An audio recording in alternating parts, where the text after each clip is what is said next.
Ali Touré qui est en face de nos caméras. Monsieur, bonjour et bienvenue. Bonjour, monsieur. L'enjeu est grand.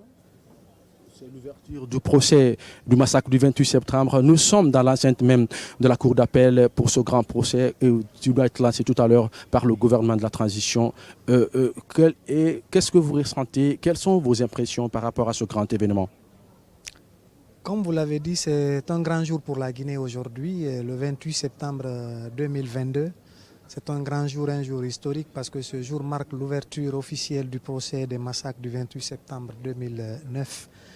C'est un sentiment de satisfaction, mais aussi un sentiment de responsabilité au niveau de la justice parce que depuis plus de 12 ans, la justice avait fini son travail et il ne restait que le jugement de cette affaire.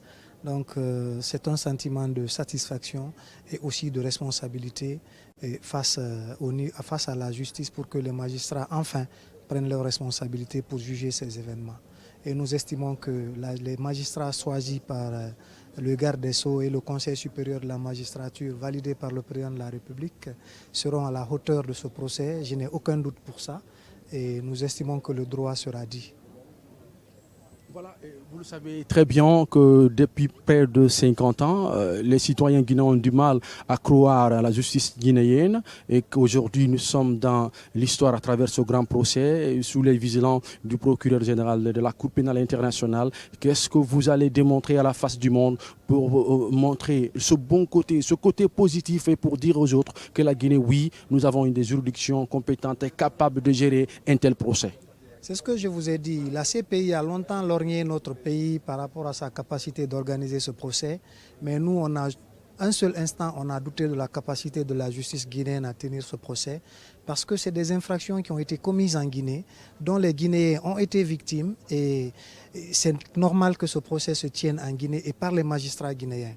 Et donc nous estimons que c'est tout à fait normal. Il y a des gens qui disent que la CPI a laissé la compétence à la Guinée. Non, c'est une compétence naturelle des juridictions guinéennes à connaître de ce procès parce que nous avons des instruments juridiques nécessaires. Nous avons la compétence professionnelle nécessaire pour juger cette affaire. Les magistrats qui sont choisis, je vous l'ai dit, sont des magistrats d'une très grande trempe et au parquet, au siège. Nous estimons et nous pensons qu'ils seront à la hauteur du jugement de cette affaire. Vous avez vu, même les personnalités qui sont ici, tout le monde est enthousiaste par rapport à la responsabilité que la Guinée est en train de prendre pour juger cette affaire d'une envergure internationale, je dirais. Et ce n'est pas les magistrats internationaux, ce n'est pas une cour internationale ou une cour étrangère qui va juger cette affaire. C'est le tribunal de première instance de Dixine, animé par des magistrats guinéens qui vont dire le droit dans cette affaire. Et je pense que la vérité va éclater dans toute sa splendeur. Les magistrats, la famille judiciaire en général, sera au rendez-vous de cet événement. À vous entendre, on estime que c'est la volonté politique qui manquait parce qu'on avait de la ressource sous la main, parce qu'aujourd'hui, vous nous faites croire que c'est possible, que tout se passerait très bien, que justice sera rendue aux victimes et que tous qui seront, comme on appelle, inculpés ou si vous voulez, se retrouveront dans les collimateurs de la justice et vont purger leur peine. Vous nous faites croire qu'aujourd'hui, la volonté politique y est. Absolument, la volonté politique y est. Si vous avez vu, depuis l'entame jusque maintenant, ça fait 3 mois. Ça fait 3 mois ce qu'on a retardé pour organiser depuis plus de 13 ans. Donc c'est ce que je vous ai dit. Il n'y a que la volonté qui manque aux gens. Sinon, organiser un tel procès, ce n'est pas de la mer à boire. C'est pas de la mer à boire. Il suffisait juste d'y mettre la volonté. Les ressources sont là, humaines et matérielles. Et vous avez vu les textes de loi qu'on vient de passer à l'Assemblée, au CNT, par rapport à la protection des victimes. Tout ça, c'est des gaps qu'on a comblés en un laps de temps. Tout ça, ça dénote de la volonté des autorités actuelles d'organiser ce procès. Et moi, je suis fier que ce soit en Guinée, enfin, que ce procès soit organisé et jugé par des magistrats guinéens. C'est une grande fierté pour moi, franchement. C'est une grande fierté, c'est ce que nous dit M. Ali Touré, procureur de la CRIEF, à Nabila. Oui. Alors, Monsieur le Président, moi j'ai envie de poser une question.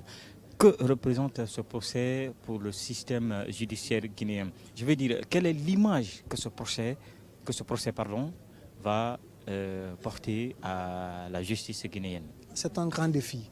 C'est vraiment un défi qui a été lancé à la justice guinéenne et au peuple de Guinée en général par rapport au jugement de cette affaire. combien de temps la CPI fait des visites en Guinée pour nous dire si vous ne pouvez pas juger, laissez-nous juger. Et enfin, on a récupéré ce qui nous est dû. On va le faire dans les règles de l'art et conformément aux lois guinéennes. C'est pourquoi je vous dis que c'est un défi. Ce défi, et franchement, croyez-moi, la justice guinéenne est prête à le relever et elle le relèvera. Elle le relèvera, je n'ai aucun doute pour ça. Mais ça, sachez que c'est un grand tournant pour l'histoire de la justice guinéenne. C'est un grand tournant parce que à travers ce procès, les magistrats guinéens, les auxiliaires de justice et toute la famille judiciaire vont démontrer aux yeux du monde entier que oui, en Guinée, ce n'est pas un désert juridique, c'est véritablement une justice qui est là et qui est respectueuse des droits humains. Merci beaucoup, Monsieur le Président de la CRIEF, la Cour de répression des infractions économiques et financières. Donc, le procureur spécial de la CRIEF qui s'exprimait à l'instant T depuis l'inauguration du palais de la justice qui doit abriter donc ce procès. C'est juste derrière la cour d'appel. Alors oui, Cheikh Sadi Boundoy avait la parole. Et juste avant lui, c'était le président du CNT, Conseil national de transition. Dans sa Kourouma, qui a rappelé qu'il faut aussi surtout saluer la sécurité, si vous voulez, mentale. Il parle d'état d'esprit. C'est ce que j'étais en train de dire tout à l'heure. J'ai dit l'état d'esprit, d'accord, mais la sécurité aussi. J'ai pris l'exemple de quelqu'un qui a été victime et qui veut volontairement venir témoigner, mais s'il sait que sa sécurité pourrait être menacée après, quand il vient, il témoigne comment rentrer chez lui tranquillement pour ne pas qu'il soit inquiété par la suite. Je pense qu'il faudrait mettre toutes les dispositions qu'il faut sur le plan sécuritaire pour que ces gens puissent avoir le courage de venir témoigner. D'accord, parfois on dit numéro vert, on peut donner sous l'anonymat, etc. Tout cela là, c'est vrai, mais il y a d'autres approches aussi qui pourraient permettre à d'autres personnes, d'autres entités de venir témoigner. Maintenant, pour ce qui est aussi même de la ville, c'est vrai que ce n'est pas arrivé là, mais comme on le dit souvent, gouverner, c'est anticiper. Il faut